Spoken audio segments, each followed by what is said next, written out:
दलितांसाठी काय पाठपुरावा केलाय का? अहो मला कुणीतरी सांगितलंय आणि एक स्टेटमेंट मी ऐकलं, इथं भाईजी नावाचे कोणी नेते आहेत का? त्यांचं भाषण इथंच कुठेतरी झालं होतं.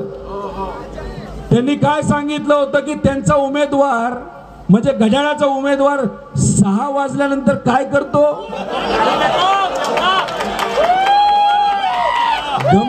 गमती जमती करतो का नाही करत? म्हणजे सकाळी उठणार 12 वाजता आणि संध्याकाळी 6 वाजता फोन बंद, आणि जर चुकून फोन केला तो काय बोलतो हेच कळत नाही. तुम्ही सगळे हुशार आहात.